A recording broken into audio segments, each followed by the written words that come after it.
Well, hello, beautiful people. We are here and we are finally at it. Chapter 3. This is the big chapter. This is the one where they really start to, Napoleon starts to have an actual interview with the devil, describing what the devil is, and, just really jumping into, a couple of things. If you guys, from the last video, Napoleon Hill has discovered his other self.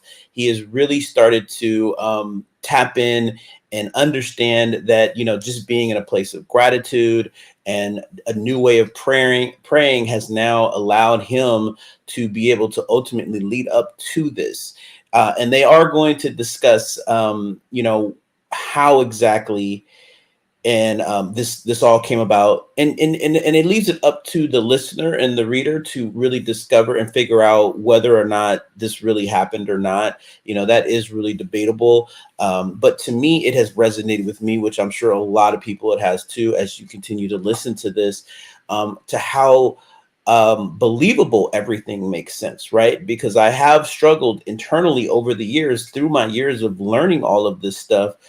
Is there really a God? Is there really a devil? Is there really a heaven? Is there a hell? All these things. And this book just really, really puts it into a perspective that is understandable and digestible. At the end of the day, we're not going to know what's going to happen to us until we die. But right now I'm focusing on where I am now and here, because that's all that I can control, and that is the most important thing. And this book really does a great way of just kind of honing in so that you can be the best of who you can be today. And that's what's most important. So this is going to be the first part of chapter 3, and then we'll do another video that will have the part 2, as we continue to dive deeper into, and we start to really get into the devil himself and listening to him. So without further ado, let's go ahead and get started. Just give me 1 second here. Let's get it set up. All right. While you are listening to the interview with the devil, you will recognize from the brief description I have given you of the history of my life what a desperate effort the devil made to muzzle me before I gained public recognition. You will understand also, after listening to the interview with the devil, why the interview had to be preceded by this personal history of my background. Before you begin to listen to the interview, I want you to have a clear picture of the final fling the devil had at me, and be it remembered with profit that it was this final fling which gave Mercy a chance to turn and twist the devil's tail until he squealed out his confession. The devil's undoing began with the Depression in 1929. Through that unfortunate turn of the wheel of life, I lost my 600-acre estate in the Catskill Mountains. My income was entirely cut off. The Harriman National Bank, in which all my funds were deposited, folded up and was wiped out. Before I realized what was happening, I found myself caught up in a spiritual and economic hurricane, which evolved into a worldwide catastrophe of such force that no individual or group of individuals could withstand it.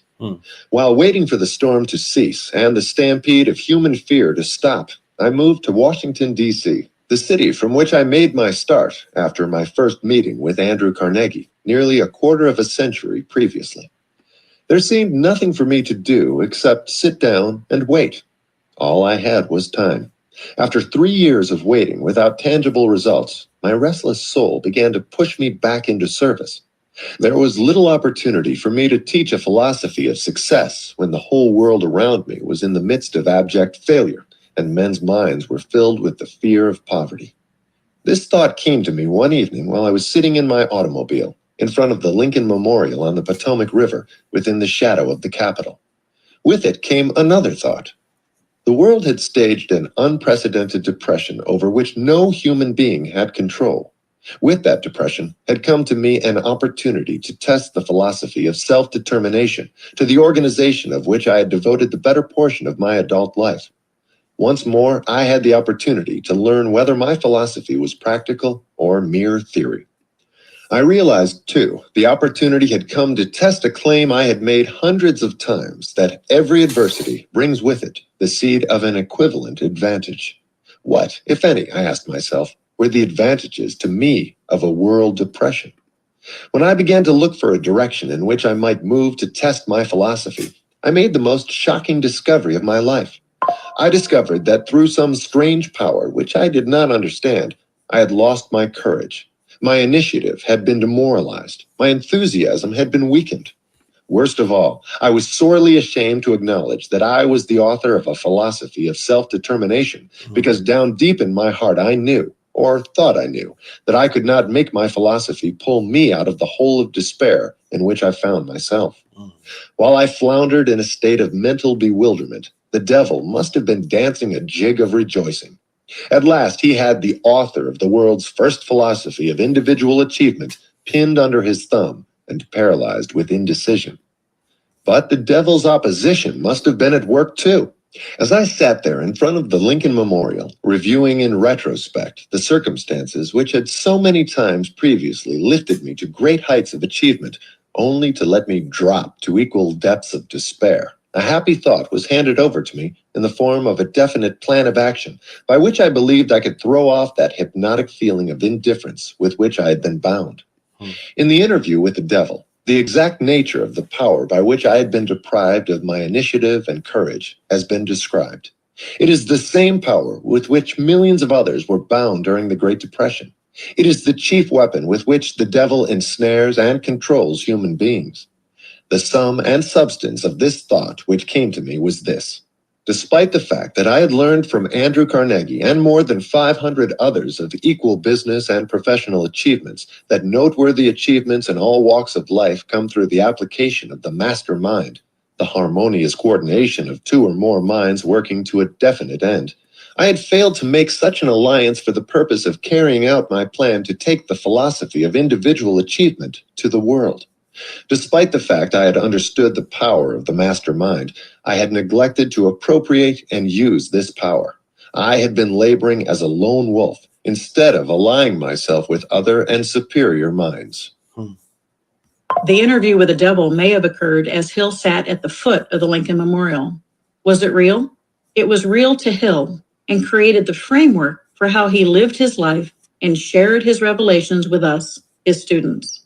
To reiterate Hill's earlier words, he had discovered that every great leader of the past, whose record I have examined, was beset by difficulties and met with temporary defeat before arriving.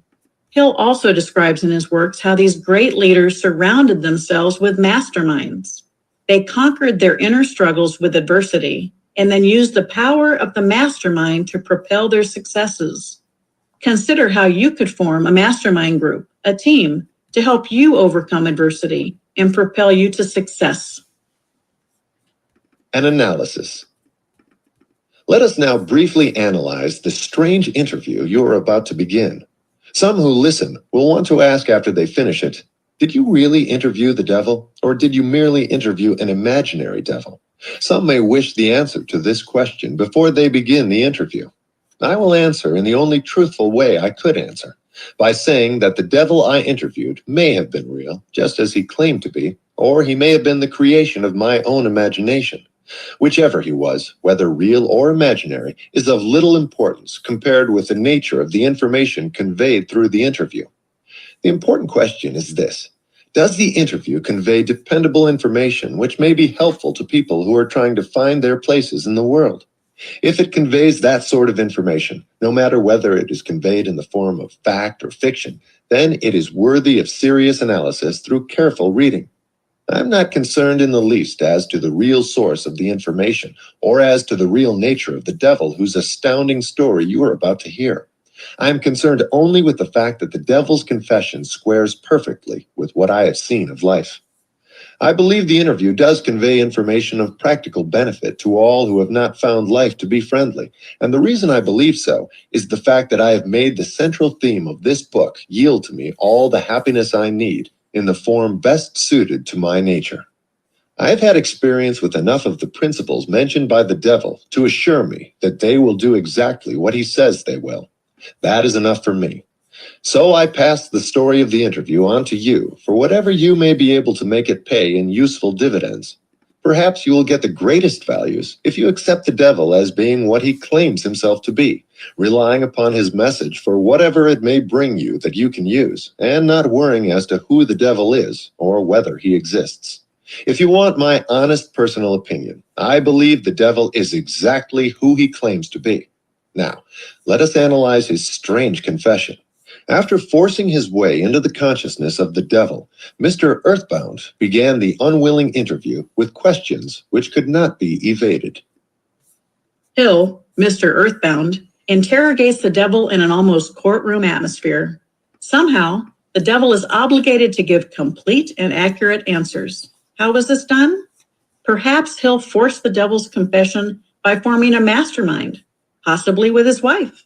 The harmonious coordination of two or more minds working to a definite end, to exert the power of God, the great storehouse of infinite intelligence wherein is stored all that is, all that ever was, and all that can ever be. Perhaps Hill won the right to accurate responses by being a thinker in control of his own mind, who mastered all his fears. Thanks to this mastery and control, Hill could demand true and accurate responses from the devil. In any event, Hill forces the devil to expose his tricks and wiles so that we may counter them and avoid the pitfalls in our lives. Here begins the interview with the devil. I have uncovered the secret. All right. Well, I do want to end it there, just because it's a great place to start off for tomorrow, so we can jump right into the interview. So I do apologize if you guys are waiting for this, but this way it keeps the video short, and then it can also flow through. Just a couple of things really quick to recap in all of this too, because there is a lot of controversy behind how this all became about. And, whether or not he really did speak to the devil or not. And like I told you, I gave my opinion earlier. I do believe that he did. And that this is also very real. But it is also left up to you to decide as the listener to discover whether or not this is actually truth behind this or not, and creating these masterminds that they talk about. If you really want to understand masterminds, I'm going to do a video on that later on, but we are going to be creating masterminds. They are very short, small communities. My mentor, who was also mentored second generation to Napoleon Hill, he really showed me how to tap in and do these masterminds. And so, putting together small groups to create success. And there's like a formula that's actually gone along with it. In the book Think and Grow Rich, they really dive deep into what masterminds are and how to go about doing them. And then I've even got some insight because, like I said, my mentor was actually mentored directly from Napoleon Hill at the time. And so they used to create masterminds all the time. So there's certain words and formulas that you would actually use to go about creating success also too. So I really want to be able to excited to share that with you guys. That'll be also part of the coaching program that I'm still developing. So kind of putting all that together, but this to kind of get an idea of what that's going to look like. So until next time, you guys, thank you so much. Again, come back tomorrow because there will be the opportunity to finally hear the devil. It's going to jump right into it. So no more anticipation whatsoever. We're definitely diving into it immediately. So be excited for that. And until next time, you guys take care. Make it a great day. Bye-bye.